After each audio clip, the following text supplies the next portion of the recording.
The new chapter, chapter number 11, the social responsibility of a business.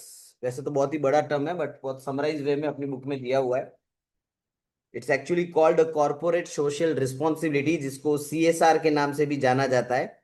ठीक है, companies act में इसका बहुत बड़ा डिटेल एनालिसिस किया गया है। चलो, अपने तो नॉर्मल मैनेजमेंट की लैंग्वेज में समझते हैं कि सोशल रिस्पॉन्सिबिलिटी का मतलब क्या होता है। तो it is a moral duty towards society when you are earning a profit in a society. भले ही सोसाइटी के लोग आपका प्रोडक्ट खरीदते हैं कि नहीं खरीदते, आपका बिजनेस सोसाइटी की वजह से चल रहा है। आपको सोसाइटी के बेटरमेंट के लिए कुछ ना कुछ अपना योगदान देना पड़ेगा। That is known as social responsibility. Like education में कुछ करो आप, हेल्थ केयर में करो, रिसर्च में करो, एम्प्लॉय के वेलफेयर के लिए करो, एनवायरमेंट के प्रोटेक्शन के लिए करो। बहुत सारे अलग अलग चीजें होती है। ये सब जब मिलते हैं तो इसको कहा जाता है सोशल रिस्पॉन्सिबिलिटी। नॉर्मल बिजनेस से अलग होता है, सोसाइटी के भलाई के लिए काम करना। Returning something to the society from business which earns. Business पैसा कमा रहा है सोसाइटी की वजह से, और वापस कुछ रिटर्न आपको सोसाइटी को करना पड़ेगा। Now legal provision companies act 2013 क्या कहता है इसके अंदर? देखो, वर्ड आया सीएसआर यहाँ पे। ठीक है, कॉर्पोरेट सोशल रिस्पॉन्सिबिलिटी जो है वो मैंडेटरी कर दिया गया है हर कंपनी के लिए। हर कंपनी मतलब क्राइटेरिया वाइज, कि जिन कंपनियों का टर्नओवर 1000 करोड़ से ज्यादा हो, या फिर उनकी नेटवर्थ 500 करोड़ से ज्यादा हो। नेटवर्थ का मतलब कैपिटल एंड रिजर्व्स। या फिर उनका नेट प्रॉफिट 5 करोड़ से ज्यादा हो।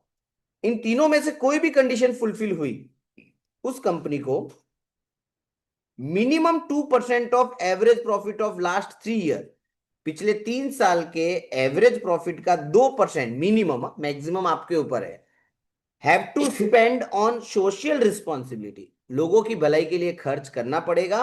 और उन लोगों को सीएसआर कमिटी बनानी पड़ेगी अपनी कंपनी के अंदर। और उस कमिटी का काम यही होगा कि कंपनी जो भी पैसा कमा रही है उसमें मिनिमम 2% लोगों के लिए खर्च होना चाहिए। सेक्शन 135 में ये चीज लिखी गई है कंपनीज एक्ट में। सो ये मैंडेटरी हो चुका है हर कंपनी के लिए। लेवल क्या है? तो social responsibility is divided into 4 level. एक होती है financial responsibility, legal responsibility, ethical responsibility and responsibility by choice, मतलब वॉलेंटरी सर्विसेज जो होती है वो। तो हर कंपनी 4 तरीके की रिस्पॉन्सिबिलिटी करती है, जिसमें पहली 3 कंपलसरी है। फाइनेंशियल रिस्पॉन्सिबिलिटी, 2% आपको अपने प्रॉफिट का देना पड़ेगा। Legal responsibility, rules and regulations follow करने पड़ेंगे। Ethical responsibility, genuine and honesty के साथ आपको काम करना पड़ेगा। एंड कई तरीके की वॉलेंट्री सर्विसेज आप अपनी सोसाइटी को दे सकते हो। वॉलेंट्री सर्विस मतलब लाइक कोविड वगैरह आ गया तो उस टाइम पे आपने लोगों को फूड वगैरह प्रोवाइड किया। ठीक है, जो इफेक्टिव एरियाज थे कोविड के, मेन एरियाज या जो बैकवर्ड एरियाज है, उसके अंदर आप फैसिलिटीज प्रोवाइड करा रहे हो, मेडिकल किट्स वगैरह प्रोवाइड करा रहे हो। That is your choice. Stakeholder of business. Stakeholder का मतलब वो लोग जो बिजनेस से कनेक्टेड होते हैं डायरेक्टली और इनडायरेक्टली। एक होता है शेयर होल्डर, यहाँ पे शेयर होल्डर वर्ड नहीं है, क्या वर्ड लिखा हुआ है? Stake holder. स्टेक होल्डर का मतलब सब कुछ आ गया। डायरेक्टली और इनडायरेक्टली कंपनी के साथ कौन जुड़ा हुआ होता है? कंपनी के लोग, कंपनी के employees, manager, owner, debtor, creditor, government. ठीक है, वो सारे लोग जो कहीं ना कहीं पे कंपनी के साथ इंटरैक्ट करते हैं। जैसे इसको 2 पार्ट में डिवाइड कर दिया, इंटरनल और एक्सटर्नल। इंटरनल मतलब कंपनी के घर के लोग, ओनर हो गया, इन्वेस्टर्स हो गए, एम्प्लॉइज हो गए। बाहर के लोग, कंपनी के कस्टमर, कंपनी के सप्लायर, गवर्नमेंट एंड सोसाइटी। इन सबको मिला मिला के इसका एक ही नाम दिया गया है, जिसका नाम है स्टेक होल्डर। रिस्पॉन्सिबिलिटी क्या होती है कंपनी की हर एक स्टेक होल्डर के लिए? अब टूवर्ड्स दी ऑनर, ऑनर के लिए कंपनी की क्या जवाबदारी है? ऑनर पार्टिसिपेट करने देता, ऑनर को पार्टिसिपेट करने दिया जाता है किसमें? डिसीजन मेकिंग में। कंपनी के कोई भी बड़े डिसीजन लिए जाएंगे तो कंपनी के जो बोर्ड ऑफ डायरेक्टर्स है, जो फाउंडर्स है, वो लोग नक्की करते हैं कि क्या करना है। Safety and growth of the capital. मैंने किसी कंपनी में पैसे डाले, फॉर एग्जांपल मैंने 50 लाख रुपए रिलायंस कंपनी में डाले, तो I am the owner of Reliance company. कुछ परसेंटेज तक तो मैं ओनर हूं। तो कंपनी मुझे एश्योरेंस देती है कि आपका पैसा कहीं डूबेगा नहीं और आपके पैसे की ग्रोथ होती रहेगी। 50 लाख के कब 60 लाख हो जाएंगे हमें पता नहीं चलेगा। Protection of honours interest. Honours interest मतलब आपने जो पैसा हमारी कंपनी में इन्वेस्ट किया है वो कहीं गलत जगह पे हम इन्वेस्ट नहीं करेंगे, गलत जगह पे यूज नहीं करेंगे। Priority in development and right issues. जब भी आप कंपनी के ऑनर बन जाते हो तो कंपनी जब राइट शेयर इश्यू करती है, राइट शेयर क्या होता है कि जो कंपनी के एग्जिस्टिंग शेयर होल्डर होते हैं, जैसे कि फॉर एग्जाम्पल मयूर ने 1000 शेयर खरीदे टाटा कंपनी के, तो मयूर को क्या कहा जाएगा, एग्जिस्टिंग शेयर होल्डर। अब टाटा कंपनी ने खुश होकर अपने शेयर होल्डर्स को राइट शेयर दिए। राइट शेयर का एक रेशियो रखते हैं कि भाई जिसके पास 4 शेयर है उसको हम 1 शेयर राइट के तौर पे देंगे। तो अगर मयूर के पास 1000 शेयर है तो मयूर को कितना राइट मिलेंगे, 250 मिलेंगे। अब उसका प्राइस क्या रखेंगे शेयर का, मार्केट प्राइस 100 रुपीज होगा, लेकिन आपको ऑफर किया जाएगा 60 रुपीज में, एग्जाम्पल के तौर पे। मतलब आप अगर खरीदोगे तो आपको 60 में पड़ेगा, और अगर कोई बाहर वाला खरीदेगा तो 100 में पड़ेगा। तो आपको ये बेनिफिट क्यों दिया गया, क्योंकि आप कंपनी के क्या हो, एग्जिस्टिंग शेयर होल्डर हो, तो आपको पहले ये राइट दिया जाएगा, इट इज योर राइट। अगर आप अपना राइट नहीं लेते हो तो फिर ये शेयर किसी और को दिए जाते हैं। तो ये सब रिस्पॉन्सिबिलिटी रहती है towards the owner. Now towards the investor, जो लोग आपको पैसा वगैरह देते हैं ब्याज पे वगैरह, तो पहली जवाबदारी कंपनी की होती है उनको टाइम टू टाइम क्या करे, रिटर्न दे। रिटर्न मतलब हम ऐसा बोल सकते हो कि अगर ब्याज पे पैसे लिए हैं तो टाइम टू टाइम उनको क्या मिलना चाहिए, इंटरेस्ट मिलना चाहिए। प्रोवाइडिंग बिजनेस इंफॉर्मेशन, उन लोगों से कुछ भी छुपाओ मत, कंपनी की सारी इंफॉर्मेशन उनको बतानी पड़ेगी।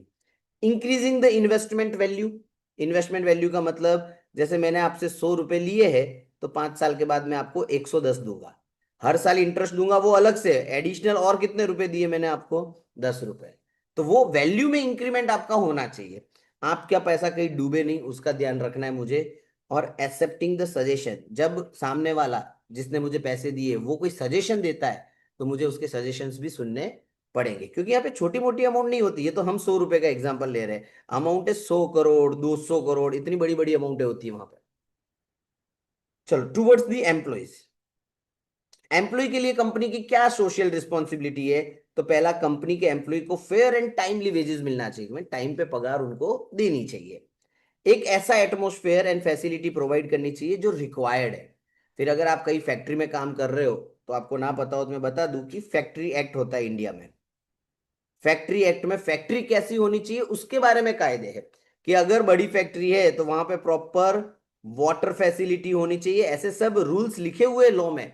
प्रॉपर टॉयलेट फैसिलिटी होनी चाहिए, प्रॉपर वेंटिलेशन होना चाहिए, हवा आनी चाहिए, जो छत होती है फैक्ट्री की वो एक लेवल तक होनी चाहिए, ज्यादा नीचे नहीं होनी चाहिए, सेफ्टी पैरामीटर्स होने चाहिए। और ये भी है कि अगर 1000 से ज्यादा लोग किसी फैक्ट्री में काम कर रहे हैं तो एज पर द रूल एक एम्बुलेंस कंपनी की खुद की होनी चाहिए जो हमेशा वहां पे रहेगी प्रीमाइसेस पे, कि कल उठ के कुछ भी अगर कुछ होता है तो वहां पे एक एम्बुलेंस होनी चाहिए, एक फायर ब्रिगेड होना चाहिए, एक गाड़ी उसकी रखनी पड़े आपको। ये रूल्स इंडिया के फायर फैक्ट्री एक्ट में लिखे गए हैं, फॉलो करते नहीं करते वो सेकेंडरी चीज है।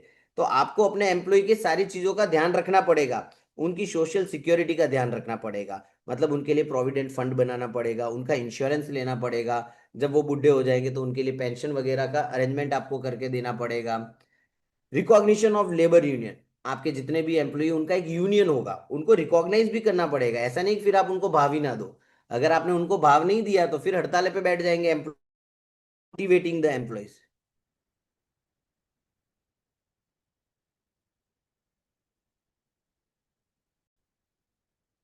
अब एम्प्लॉयज को मोटिवेट कैसे करेंगे, अगर एम्प्लॉय अच्छा काम कर रहा है तो उसको प्रमोशन दो, उसको रिवॉर्ड वगैरह प्रोवाइड करो।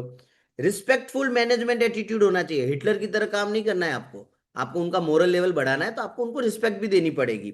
एम्प्लॉयज के बच्चों के लिए एजुकेशन फैसिलिटीज प्रोवाइड करो। ये तो कुछ पॉइंट लिखे हुए हैं। जब आप आगे जाके इनकम टैक्स पढ़ोगे ना, तब वहां पे एक सैलरी करके चैप्टर आता है, उसके अंदर आपको पता चलेगा कि एम्प्लॉयज को कितने प्रकार के अलाउंस दिए जाते हैं।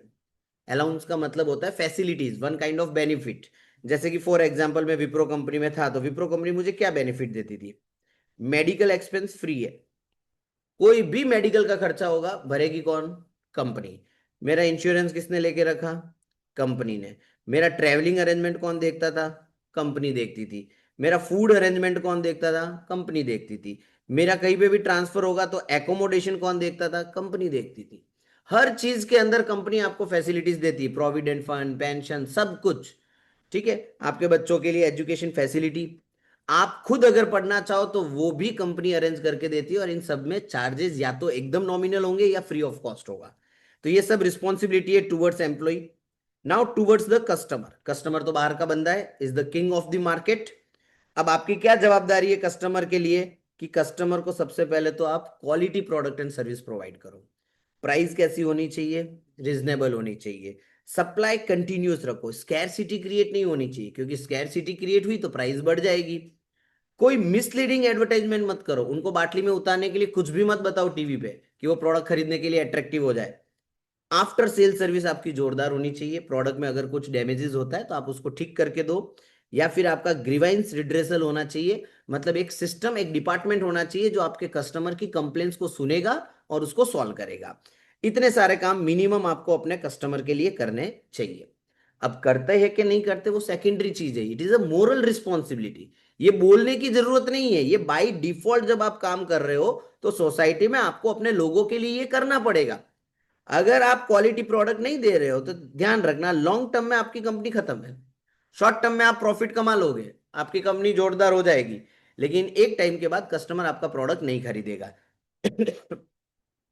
सप्लायर जो हमें माल देते हैं, जिसे बेसिकली हम क्रेडिटर कहते हैं, एडवांस इंफॉर्मेशन ऑफ डिमांड, पहले से उनको बताओ कि भाई हमको ज्यादा प्रोडक्ट बनाने हैं तो रॉ मटेरियल ज्यादा चाहिएगा। फिर ऑल ऑफ सडन अगर आप उसको ऑर्डर दोगे तो वो आपको माल प्रोवाइड नहीं कर पाएगा। क्लियर क्वालिटी स्टैंडर्ड, पहले से बता दो कि आपका रॉ मटेरियल कौन सी क्वालिटी का आपको चाहिए।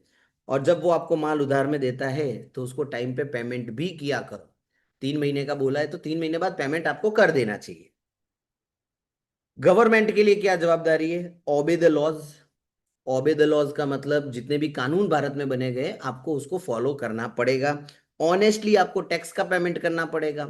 गवर्नमेंट जो भी प्रोग्राम चलाती है इंडस्ट्री रिलेटेड, आपको उसमें पार्टिसिपेट करना पड़ेगा। और गवर्नमेंट की इंडस्ट्री पॉलिसी में आपको गवर्नमेंट का सपोर्ट करना पड़ेगा। आप हर चीज में गवर्नमेंट के अपोज में जाके खड़े नहीं हो सकते। टूवर्ड्स सोसाइटी, अब सोसाइटी मतलब इसमें कस्टमर भी आ जाते हैं, सोसाइटी बहुत बड़ा वर्ड हो गया। एनवायरमेंटल प्रोटेक्शन, जब आप फैक्ट्री लेके बैठे हो तो आप प्रोडक्शन करते वक्त आपको ध्यान रखना है कि पॉल्यूशन हद से ज्यादा ना हो, एनवायरमेंट को नुकसान नहीं होना चाहिए।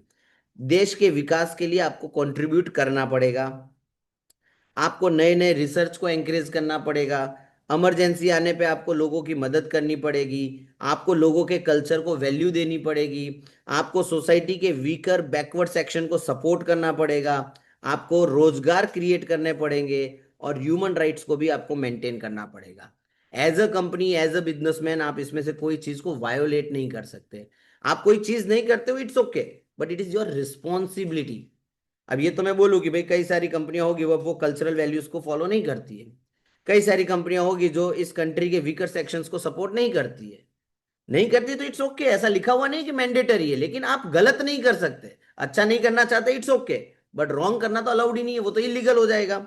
और अगर आपकी कंपनी ये सारी चीजें करती है तो आपकी कंपनी की गुडविल बहुत ड्रास्टिकली इंक्रीज होगी कि भाई ये कंपनी जोरदार है, सोसाइटी के बारे में सोचती है, सिर्फ पैसों के पीछे ये कंपनी नहीं भागती। दो एग्जांपल दूं आपको, वैसे अपना किसी कंपनी के साथ कोई दुश्मनी नहीं है। टाटा और रिलायंस, कौन सी कंपनी आपको लग रही है कि ज्यादा वो एथिकल तरीके से सोशल रिस्पॉन्सिबिलिटी का काम पूरा करती है? क्यों रिलायंस नहीं? कंपेरेटिव बोल रहा हूँ, रिलायंस होगा कहीं ना कहीं compare to Tata. Example, Tata ने ऐसा कुछ किया हो? अलाउंस चैरिटी करते थे। वो एम्प्लॉय के लिए हुआ, सोसाइटी के लिए बताओ। नैनो 2 लाख की निकाले। हाँ, टाटा नैनो निकालना एक बहुत बड़ा मतलब ड्रीम था। वो इंडिया में 1 लाख की गाड़ी बनाना सपना था रतन टाटा का। ठीक है, वो बना के बताई भी सही, वो तो नो डाउट वहां पे कुछ प्रॉब्लम्स हो गई जिसकी वजह से गाड़ी की कॉस्ट 2.5 लाख तक चली गई। और वो प्रॉब्लम हुई थी कलकत्ता के सिंगूर से गुजरात के साणंद तक की। सिंगूर की फैक्ट्री पूरी की पूरी कहाँ शिफ्ट करनी पड़ी? साणंद में। अब आप सोचो कलकत्ता से गुजरात में पूरी फैक्ट्री शिफ्ट करनी है, कोई छोटी मोटी फैक्ट्री थोड़ी है। टाटा कंपनी की कार बनाने की फैक्ट्री है ये। तो कितनी सारी कॉस्ट वहां पे इंकर हो गई। और ऐसा क्यों हुआ? सिंगूर कहाँ पे? वेस्ट बंगाल में। साणंद कहाँ पे? गुजरात में। वेस्ट बंगाल की गवर्नमेंट ने टाटा कंपनी को फेवर नहीं किया, पॉलिटिकल सपोर्ट जो चाहिए होता है कंपनी को काम करने के लिए वो नहीं मिला। पॉलिटिकल सपोर्ट मतलब गड़बड़ वाले कामकाज नहीं, भाई जमीन चाहिए, इलेक्ट्रिसिटी चाहिए, वाटर फैसिलिटी चाहिए, इंफ्रास्ट्रक्चर चाहिए, बेसिक इंफ्रास्ट्रक्चर जो हर गवर्नमेंट से कंपनी वाले एक्सपेक्ट करते हैं, वो नहीं मिला था। और उसी टाइम पे नरेंद्र मोदी जी अपने सीएम थे और उन्होंने टाटा कंपनी को बहुत ही कम प्राइस में, जहां तक मुझे पता है 1 रुपए के लीज पे उन्होंने जमीन प्रोवाइड की। टैक्स बेनिफिट प्रोवाइड किए गए, 5 साल तक आपको टैक्स नहीं भरना है। कई हद तक शायद इलेक्ट्रिसिटी माफ कर दी गई 5 साल तक। ये बेनिफिट सरकार क्यों देती है ऐसी कंपनियों को? क्या फायदा? वहां पे इधर आएंगे तो इधर के एम्प्लॉयज रहेंगे ना। एग्जैक्टली, यहाँ पे एम्प्लॉयमेंट जनरेट होगा, यहाँ का बैकवर्ड एरिया डेवलप होगा। ठीक है, बहुत सारे डिफरेंट बेनिफिट्स मिलते हैं। और ऐसा करते करते अब जाके आप देखो साणंद पूरा का पूरा चेंज हो गया है। साणंद में हाईएस्ट मैन्युफैक्चरिंग कंपनी आपको मिलेगी। तो टाटा कंपनी ये सारी चीजें करती रहती है, रिलायंस कंपनी बहुत कम करती है। और दोनों में एक बेसिक डिफरेंस जो मैंने ऑब्जर्व किया हुआ है, ये कंपनी बोलती है प्रॉफिट, ये कंपनी बोलती है सबका भला हो, वेलफेयर।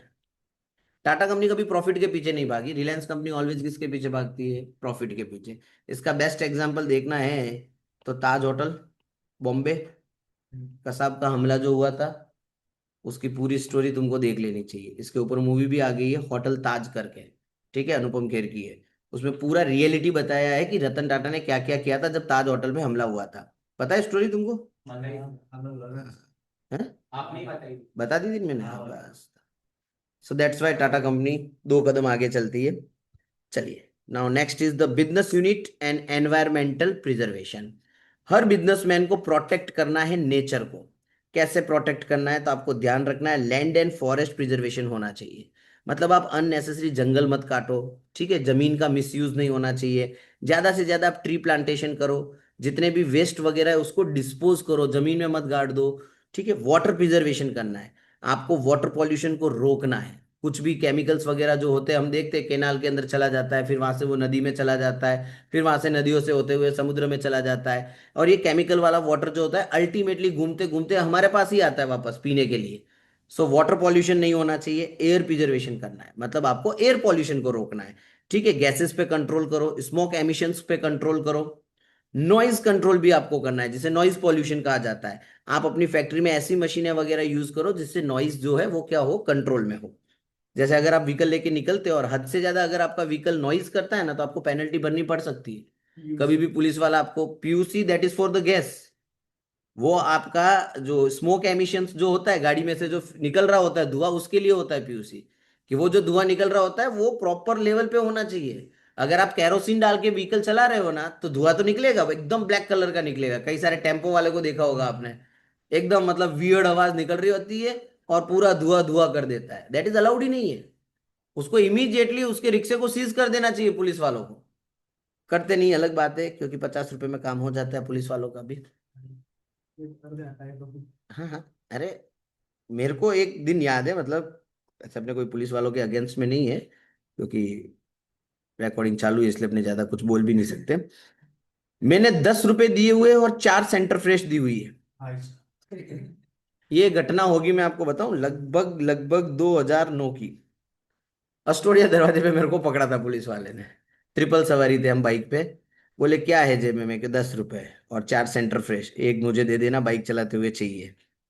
नहीं दी, चारों ले ली उसने, फिर जाने दिया। चलो, this is vital due to global warming and pollution. ये बहुत ही जरूरी हो गया है आज की तारीख में, इसलिए आपको पता हो तो मैं बता दूं, ना पता हो तो पॉल्यूशन कंट्रोल एक्ट भारत में आ चुका है। हर फैक्ट्रीज को एनवायरनमेंट को प्रोटेक्ट करना पड़ेगा। आपके पास एनवायरमेंटल प्रोटेक्शन लाइसेंस भी होना चाहिए, तभी आप फैक्ट्री रन कर पाओगे। और अगर एक लेवल से ज्यादा का पॉल्यूशन हुआ तो आपके ऊपर हैवी पेनल्टीज लेवी की जाएगी। चलो, एथिक्स। एथिक वर्ड सुना कभी? आप लोग एथिकल हो कि अनएथिकल? हाँ, वो तो अपने आप को कौन झूठा कहेगा। अच्छा, how you will define the ethics? आपके हिसाब से एथिक क्या होना चाहिए? अब तक तो इनानी ने स्क्रीन पे पढ़ लिया होगा। हाँ, नहीं तो तूने सीधा एग्जाम्पल ही पढ़े होंगे। इसके बाहर है। देखो, सिंपल एक टेक्निकल मीनिंग तो कितना जोरदार लिखा है, एक्सेप्टेड मोरल प्रिंसिपल। अब प्रॉब्लम क्या है पता, लोगों को मोरल ही नहीं पता होता कि होता क्या है, मोरालिटी क्या होती है। फर्ज, that is responsibility. Guiding business behaviour, मतलब बिजनेस एथिक्स का सिंपल मतलब अगर हम बताएं, क्योंकि आप एथिक्स को एग्जैक्टली डिफाइन ही नहीं कर सकते। एथिक्स का सिंपल मतलब होता है झूठ नहीं बोलना और सही तरीके से काम करना, किसी के साथ गलत नहीं होने देना, that is known as ethics. But हर बार अगर मैं ऐसा बोलूं कि झूठ नहीं बोलना इज एथिक्स, तो ये रॉन्ग है।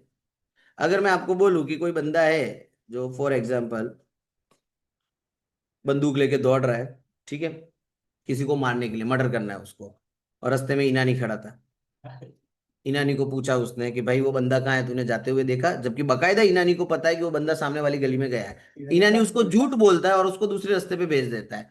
तो क्या यहाँ पे ईनानी ने अनएथिकल काम किया? उसने झूठ बोला? नहीं, यहाँ पे वो झूठ बोलना भी क्या कहलाएगा? एथिकल कहलाएगा। So it is depend upon the situation. Simple honesty हो गया, ठीक है, आप रिश्वत वगैरह मत लो, फ्रॉड वगैरह मत करो, that is known as ethics.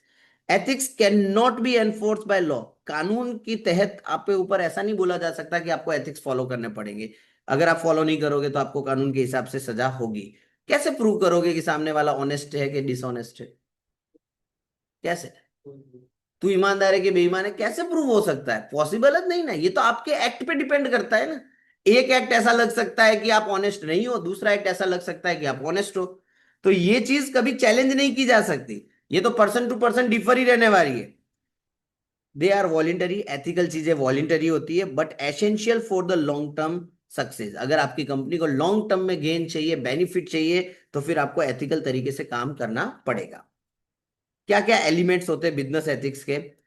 Top level का कमिटमेंट चाहिए। अगर आपका टॉप लेवल ही बोगस है, तो फिर आप कैसे एक्सपेक्ट कर सकते हो कि आपका मिडिल एंड बॉटम लेवल जो है वो एथिकली काम करेगा? मतलब टॉप में ही चोर बैठे हैं तो मिडिल और लोअर लेवल वाला तो बाय डिफॉल्ट चोर ही होने वाला है। रिटर्न एथिकल गाइडलाइन, ऐसी चीजें आपको लिख के एम्प्लॉयज को बतानी पड़ेगी, ठीक है। ये विप्रो कंपनी में हमको ऐसे पॉलिसीज की एक लिस्ट दी गई थी और बोला था कि ये 3 पॉइंट है, मुझे पॉइंट याद नहीं है। बोले अगर ये 3 पॉइंट अगर आपने फॉलो नहीं किए ना, आपको कंपनी से निकाल दिया जाएगा। ये एकदम अलग ही प्रकार के पॉइंट थे। मतलब कंपनी के विजन को फॉलो करो, कंपनी के 2-3 और सिद्धांत है उसको आपको फॉलो करना पड़ेगा। तो कई बार कंपनियां एथिकल चीजों को रिटर्न पेपर पे लिख के अपने एम्प्लॉय को समझाती है।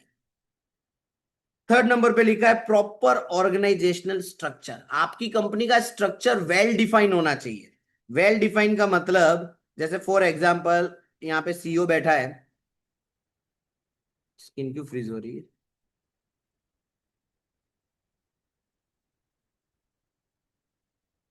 ठीक है, सीईओ के नीचे कौन होगा भाई? फॉर एग्जांपल अपने अगर टाटा मोटर की बात करें तो एक होगा हैवी मोटर व्हीकल, दूसरा होगा light motor vehicle. Heavy motor vehicle के अंदर डिपार्टमेंट होंगे, production department, marketing department, HR department, finance department, taxation department. नहीं, ये हर एक बड़ी कंपनी में इतने बड़े बड़े डिपार्टमेंट्स होते हैं। और यहाँ पे हर डिपार्टमेंट पे एक मैनेजर होता है जिसको डिपार्टमेंटल मैनेजर कहा जाता है। Production manager, marketing manager, HR manager. अब इसके अंडर में होंगे असिस्टेंट मैनेजर। असिस्टेंट मैनेजर के अंडर में 5-5, 10-10 लोग काम करते होंगे जिन्हें हम कहते हैं एम्प्लॉइज। तो ये पूरा एक वेल स्ट्रक्चर्ड ऑर्गेनाइजेशन है जिसमें यहाँ पे रिपोर्टिंग सिस्टम फिक्स होगा। इसको रिपोर्ट किसको करनी है? असिस्टेंट वाले को। असिस्टेंट वाला किसको रिपोर्ट करेगा? प्रोडक्शन वाले का। प्रोडक्शन वाला यहाँ पे जो चेयरमैन बैठा होगा उसको करेगा, और ये अपने कंपनी के सीईओ को करेगा। तो वेल डिफाइन होना चाहिए ताकि कम्युनिकेशन अच्छे से हो सके। एम्प्लॉय को भी आप पार्टिसिपेट कराओ डिसीजन मेकिंग में। ऐसा इंडिया में मैंने जहां तक देखा है टाटा कंपनी में होता था कि अगर आप कंपनी के एम्प्लॉय हो और कंपनी में अगर कोई प्रॉब्लम आई है और मैं आपको पूछूं कि भाई ये प्रॉब्लम है, आपके पास कोई सॉल्यूशन हो तो मुझे दो, और अगर आप सॉल्यूशन देते हो और उससे मुझे फायदा हुआ तो उस फायदे का 5% मैं आपको दूंगा। Ratan Tata is the only person जो अपने ऑफिस के लाइन स्टाफ मतलब एकदम निचले जो काम करने वाले लोग होते हैं उनके साथ कैंटीन में बैठ के चाय पीते थे। मैंने कभी ये नहीं सुना कि धीरू भाई को छोड़ दो, वो तो बहुत जोरदार जेंटलमैन थे, मुकेश या अनिल किसी ने जाके एम्प्लॉय के साथ चाय पी होगी, वो तो आपको देखने को भी ना मिले। अगर आप रिलायंस में अच्छी पोस्ट पे हो ना, तो भी आपको उनके डायरेक्टर के दर्शन नहीं होने वाले। और ये एक एम्प्लॉय का मोरल इंक्रीज करता है कि यार देखो, कंपनी का सीईओ कंपनी के एम्प्लॉय के साथ बैठ के काम कर रहा है। Evaluation of ethical results. आप अगर एथिकल काम नहीं कर रहे हो तो आपको फायर किया जाएगा। आपने अच्छे से एथिक्स को फॉलो किया है तो आपको रिवॉर्ड वगैरह दिए जाएंगे। जैसे विप्रो कंपनी में ऐसा हुआ था, एक कंपनी का डायरेक्टर था। डायरेक्टर कोई छोटी मोटी पोस्ट नहीं होती, बोर्ड ऑफ डायरेक्टर्स होते हैं। वो बंदे ने थर्ड एसी में ट्रैवल किया था कंपनी के काम से, जबकि कंपनी ने उसको फर्स्ट एसी के लिए अलाउ किया हुआ है कि आप फर्स्ट एसी में जा सकते हो। पैसा कौन देगी? कंपनी देगी। वो उसने किस में ट्रेवल किया? थर्ड एसी में। उसने बिल डाला फर्स्ट एसी का। बिल किसका डाला उसने? First AC. ऐसा हर कोई करता है। जो कंपनी में काम कर रहा है और जो ट्रेवलिंग करता है ना, वो ये सब घोटाले जानता है कि कैसे कंपनी पे हम घोटाले कर सकते हैं। अब फर्स्ट एसी का भाड़ा एग्जांपल के तौर पे लेते 5,000, थर्ड एसी का भाड़ा है 1,000, कितना उसने घोटाला मारा? 4,000। अब नॉमिनल अमाउंट होगी फॉर एग्जाम्पल 4,000 रुपए, और ये पता कैसे चलेगा कंपनी को कि डायरेक्टर ने ऐसा किया? टिकट से तो वो एडिटिंग हो जाता है, और वो भी डायरेक्टर बोल रहा है तो कंपनी जल्दी इतना कुछ सीरियसली लेगी नहीं। कोई क्रॉस वेरिफिकेशन हुआ था जिसमें रेलवे के साथ कोई काम चल रहा था, उसकी वजह से वो पकड़ा गया डायरेक्टर, और पता चला कंपनी को कि अरे यार इसने तो ऐसा घोटाला किया। इस डायरेक्टर को कंपनी ने फायर कर दिया क्योंकि इसने एथिक्स को फॉलो नहीं किया था। फायर मतलब नोटिस वोटिस नहीं, लात मार के भगा देना, बोले कल से नहीं आना है काम पे, कोई नोटिस नहीं। भले ही आपकी पगार 5 लाख रुपया पर मंथ हो डायरेक्टर के तौर पर, फिर भी कंपनी ने उसको निकाल दिया। सो वो एथिकल रिजल्ट्स आपको इवेल्युएट करने पड़ेंगे, उस पर एक्शंस भी आपको लेने पड़ेंगे। अच्छा, ऐसा तो कितने लोग करते होंगे? तो सब पकड़े जाते होंगे? नहीं, ये तो इसकी किस्मत, वो तो वही बात होगी ना कि नक्कल सब करते हैं लेकिन जो पकड़ा जाए वही चोरी कहलाएगा, चोर कहलाएगा ना। चोरी तो सब करते हैं ना, जैसे कॉपी लेके मयूर आता है फॉर एग्जाम्पल, नहीं आता भले ये, पर ये जब तक कॉपी कर रहा है, जब तक मुझे नहीं पता चलेगा तब तक इसकी कॉपी जेन्युइन है। एक बार किसी और ने भी क्लास में स्कूल के अंदर करवाने की कोशिश की थी, देखा होगा पीछे बट नाम तो खराब हो गया ना, वो बोले कि एथिकल नहीं है। वो आके पीछे वो काटा। चलिए फिर मैं बताता हूँ आपको कि ये घोटाले कैसे होते हैं कंपनी में। पर्सनल आपको थोड़ा एक्सपीरियंस शेयर करूंगा मैं of the record. Ethical business builds trust, goodwill and sustainable growth. विश्वास बढ़ेगा, कंपनी की रेपुटेशन बढ़ेगी और लॉन्ग टर्म में कंपनी ग्रो कर पाएगी। सो सिंपल तरीके से अगर हम समझे कि सोशल रिस्पॉन्सिबिलिटी क्या था, तो एथिकल ऑब्लिगेशन है हर बिजनेसमैन का, किसके towards? Owner, investor, employee, consumer, supplier, government, society, environment, and adopting business ethics. और बिजनेस एथिक्स को एडॉप्ट करना पड़ेगा ताकि आप सस्टेनेबल लेवल पे डेवलपमेंट कर सको। क्लियर? इसी के साथ ये चैप्टर हमारा समाप्त हुआ।